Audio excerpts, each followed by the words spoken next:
রাজধানীর বিজয়নগর এলাকায় ইনকিলাব মঞ্চের মুখপাত্র ও ঢাকা ৮ আসনের সম্ভাব্য স্বতন্ত্র প্রার্থী শরীফ ওসমান বিন হাদি গুলিতে আহত হওয়ার ঘটনায় দেশ জুড়ে বইছে প্রতিবাদের ঝড়। গভীর উদ্বেগ প্রকাশ করেছেন অন্তর্বর্তীকালীন সরকারের প্রধান উপদেষ্টা ডক্টর মোহাম্মদ ইউনূস। এক বার্তায় প্রধান উপদেষ্টা বলেন, নির্বাচন পরিবেশে এমন সহিংস হামলা একেবারেই অগ্রহণযোগ্য এবং দেশের শান্তিপূর্ণ রাজনৈতিক অঙ্গনের জন্য এটি অত্যন্ত দুঃখজনক ঘটনা। শুক্রবার দুপুরের দিকে নির্বাচনী প্রচারণা চালানোর সময় গুলিবিদ্ধ হন ওসমান হাদি। এরপর তাকে ঢাকা মেডিকেল কলেজ হাসপাতালের জরুরি বিভাগে নেওয়া হয়। তার অবস্থা আশঙ্কাজনক বলে জানিয়েছেন চিকিৎসকরা। গুলিবিদ্ধ হওয়ার সময় ওসমান হাদির সঙ্গে ছিলেন এমন কয়েকজন বলেন, আগে থেকেই ওসমান হাদিকে হুমকি দিয়ে আসছিল একটি চক্র।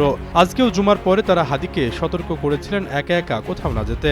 তবে সেসব কথা আমলে না নিয়ে নামাজের পর কয়েকজনকে সঙ্গে নিয়ে নির্বাচনী প্রচারণায় নামেন হাদি। প্রত্যক্ষদর্শীরা জানান, মোটরসাইকেল যোগে দুজন এসে সরাসরি ওসমান হাদির মাথায় গুলি করে এরপর দ্রুত স্থান ত্যাগ করেন। ঘটনাস্থলে সিসিটিভি ক্যামেরার ফুটেজে দেখা যায়, দুপুর 2:25 3টি মোটরসাইকেল করে দুর্বৃত্তরা আসে। এর মধ্যে একটি মোটরসাইকেল থেকে হাদিকে লক্ষ্য করে ছোড়া হয় গুলি। হাদি এ সময় রিকশায় করে যাচ্ছিলেন। ঘটনার সময় হাদির সঙ্গে রিকশায় আর কেউ ছিলেন কিনা তা জানা যায়নি। এদিকে গুলিবিদ্ধ হওয়ার 3 ঘন্টা আগে ফেসবুকে একটি পোস্ট করেন ওসমান হাদি। পোস্টে তিনি লেখেন, যেহেতু ঢাকা ৮ আসনে আমার পোস্টার ফেস্টুন কিছুই নাই, তাই আমার এখন ছেড়াছেড়ি চাপ নাই।